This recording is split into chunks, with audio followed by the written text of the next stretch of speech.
संयोग और वियोग दो बातें होती। आप और हम मिले इसको बोलते संयोग, और बिछड़े उसको बोलते वियोग। अच्छा, तो संयोग होगा कि नहीं उसमें संदेह है, लेकिन वियोग होगा कि नहीं उसमें संदेह नहीं। पत्नी, बच्चे, मकान मिला है, अब दूसरा ऐसा मिलेगा कि नहीं इसमें डाउट है। अब दूसरी भी पत्नी मिलेगी कि नहीं उसमें संदेह है, लेकिन जो मिली है उससे जाना पड़ेगा कि नहीं उसमें कोई संदेह नहीं।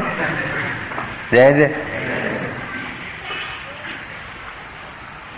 शंकरलाल को कुआं है पंचेड़ में, अब दूसरा कुआं होगा कि नहीं ये पता नहीं, लेकिन ये कुआं छोड़ना पड़ेगा कि नहीं ये पक्की बात है, इसमें संदेह नहीं है। तो छोड़ना ही पड़ेगा, छोड़ना है। अब चाहे लोगों को पानी पिलाते पिलाते छोड़ो अथवा तो संभाल संभाल के छोड़ो।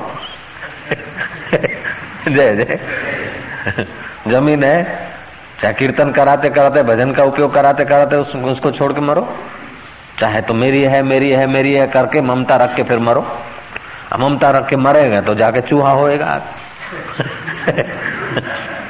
अभी जो आपके पास नंबर है, जो खेत है, उसको हमारा कह के दूसरे भी तो गए होंगे।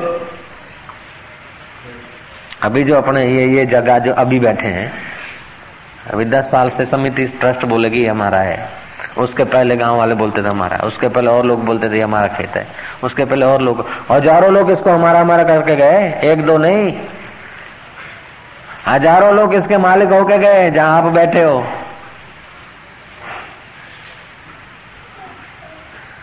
आस्था करके गए तो जन्मे और मरे, विवेक करके देख लिया होता तो मुक्त हो गए।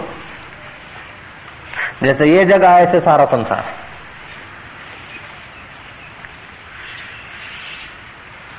ओम ओम ओम ओम।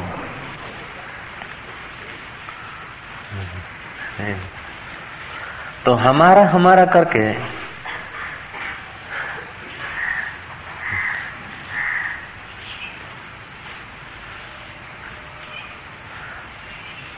जो हमारे चित्त में परिवर्तित पदार्थों की आस्था है, वो चित्त को शुद्ध नहीं होने देता है।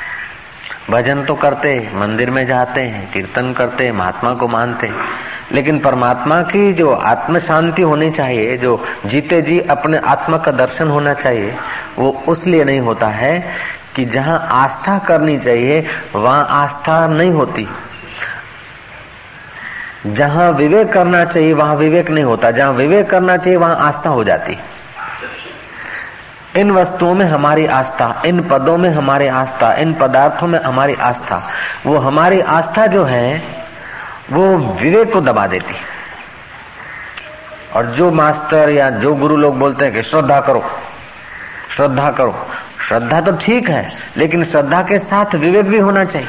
मान लो मान लो मान लो, अब मान के तो मर गए। अब मान्यता को कोई तर्क आ जाएगा तो हटा देगा, लेकिन ज्ञान को कोई तर्क नहीं हटा सकता। मान लो मेरे हाथ में रसगुल्ला है, अभी तुम नहीं मानोगे। मान लो मेरे हाथ में अठन्नी है, अभी नहीं मानोगे, लेकिन अंदर से यूं आके बोलते कि मान लो मेरे हाथ में अठन्नी है, तो आपको कुछ के कुछ विचार उठते। क्या पता अठन्नी है, मिर्च है, रेवड़ी है, क्या पता, चलो मान लेते। हाँ बाबा जी अठन्नी है, फिर भी अंदर जिज्ञासा रहेगी, क्या पता, देखे तो सही, वो रहेगा ही। वो जिज्ञासा रहेगी। अच्छा, एक बार जान लिया, फिर मैं बोलता हूं मान लो इसमें अठन्नी है, बोले हाँ बाबा अठन्नी है, बोलोगे तो सही ऊपर से, लेकिन अंदर पता है जो है वो ठीक है। है? अंदर पता हो गया जो है वो है, खाली खट है, अठन्नी का है, मान लो अठन्नी है, क्या बाबा जी अठन्नी है। तो जान लिया है, बाद में अगर जानने के बाद अगर मान्यता माननी पड़ती है तो ऊपर से होगी, अंदर से नहीं होगी। ऐसे ही जगत के सार को जान लिया तो फिर ऊपर से व्यवहार होगा, मिलना जुलना, खाना पीना, अंदर से आसक्ति नहीं होगी। और आसक्ति के कारण ही चित्त में दोष होते हैं। आसक्ति की रेखाओं के कारण ही चित्त मलिन होता है और मलिन चित्त में अपने आत्मा का दीदार नहीं होता। जैसे मलिन आईना हो, मेलो आईनो होय, गमे એટલું તમારું રૂપાળું रूप होय पर दिखाई नहीं। अब क्या है कि जितना जितनी उसकी मलिनता कम होती है उतना उतना दिखता है। पहले धुंधला धुंधला दिखेगा, जो मलिनता दूर हो गई त्यों ठीक ठीक दिखेगा, पूरी मलिनता गई तो पूरा साफ दिखेगा। ऐसे ही चित्त ज्यों ज्यों निर्मल होता जाता है त्यों त्यों आनंद स्वरूप परमात्मा का आनंद होता है। और पूरा अगर साफ हो गया तो ये साफ होने का तरीका एक ही है। एक सम्मेलन हुआ, बड़े बड़े संत महात्मा है, जय कृष्ण मूर्ति, शरणानंद स्वामी, ऐसे ऐसे लोग। तो जय कृष्ण मूर्ति का नाम तो जिज्ञासु लोग कई लोग जानते, वो विचारक हैं। तो लोगों की नजर में ऐहिक जगत में तो जय कृष्ण मूर्ति बड़े विचारक हैं, भले फिलोसोफर हैं, लेकिन शरणानंद स्वामी जी ने पूछा कि आप कहते हैं ये नहीं, ये नहीं, ये भी न मानो, ये भी न मानो, ये भी न मानो, तो एक वृत्ति उठती और दूसरी नहीं उठी, उसके बीच क्या है उसको तो जानो। दंग रह गया कि मेरे कोई ऐसे महात्मा तो पहली बार मिले। उन्होंने कहा इसकी मैं अभी खोज करूंगा। एक विचार उठा, दूसरा उठने को, बीच की जो अवस्था है उसको जरा, ये नहीं मानो नहीं मानो जो कह रहा है उसको तो जरा जानो, मानो मत जानो तो सही। तो कुछ वस्तुओं को मानना होता है और कुछ को जानना होता है। जय जय। जो आंखों से दिख जाती है, जो इंद्रियों से दिख जाती है, उनको जानना होता है।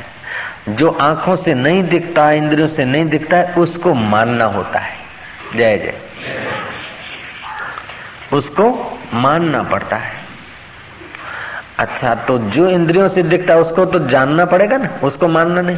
हम क्या कहते हैं कि जो इंद्रियों से दिखता है तो हम मान लेते हैं कि सुखी है, ऐसा ऐसा होंगे तब सुखी है, तो हमने मान लिया ने, जाना नहीं। किसी का धन, किसी की सत्ता, किसी का सौंदर्य, किसी का कुछ, किसी का कुछ। ओ रणजीत सिंह राजा, राजकुमार में से राजा बने और शादी हो गई, अपना पहली बार ससुराल जा रहे थे। ससुराल जा रहे थे तो राजा ही ठाट से, राजा तो राजा ही ठाट से जाएंगे। और फर्स्ट क्लास के डिब्बे होते, पहले third class, second class, first class था। तो फर्स्ट क्लास में तो कोई ऊंचे ऊंचे आदमी बैठे, तो पूरी बोगी की बोगी एक दो उनके कुटुंब के लिए, बाकी सेकंड क्लास उनके आदमियों के लिए, वजीरों के बेटों के लिए, ये वो सब पूरी ट्रेन की ट्रेन जा रही। अब वो लड़का जो था किसी वजीर का जवान, वो जहाँ स्टेशन पे गाड़ी खड़ी रहे तो आगे पीछे वो फर्स्ट क्लास बोगी से बार बार पसार हो, और पसार होते समय उसकी आंखें टेढ़ी होती कि देखे रानी साहिबा कैसी है, रानी साहिबा कैसी है, दीदार करने के लिए। वो जवान था, जवानी दीवानी होती, वो देख रहा था राजकुमार कि एक बार यूं गया फिर यूं गया, हर स्टेशन पे इधर से उधर जाए, उधर से उधर जाए, तो आंख तो पता चल जाता कि सब किस लिए जा रहा है। उस युवक का हाथ पकड़ा, वो घबराया, बोले नहीं नहीं, तो डर मत चल। अपनी लुगाई को कहा कि तू अपना घूंघट खोल, घूंघट बोले देख ले पेट भर के, पेट भर के देख ले। अरे बेवकूफ, मेरे साथ महीनों महीनों भर रही, मैं सुखी नहीं हुआ तो तू यूं करके क्या सुखी होगा।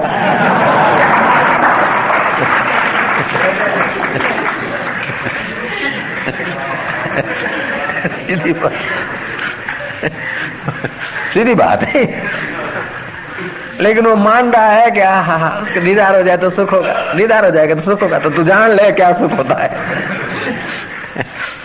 ओम ओम।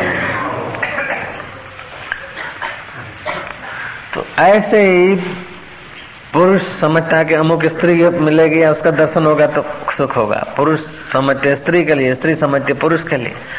लेकिन सच पूछो तो जानो तो ये केवल मन की आस्था, उल्टी आस्था है। ये आस्था कर लेते हैं, जानते नहीं इस सार को, और उस आस्था में जीवन खर्च हो जाता है। फिर आस्थाएं बदलती रहती है, लेकिन उन्हीं में रहती है जो दिखता है। जिससे दिखता है उसमें आस्था होनी चाहिए, लेकिन दुर्भाग्य है कि जो दिखता है उसमें आस्था हो जाती है। हाय राम, जो दिखता है उसमें आस्था होने के कारण ही जीव आस्थाएं बदलता रहता है और ठोकर खाता रहता है। दिखता है मरुभूमि में पानी, भागा। अरे वहां विवेक चाहिए, आस्था की जरूरत नहीं है।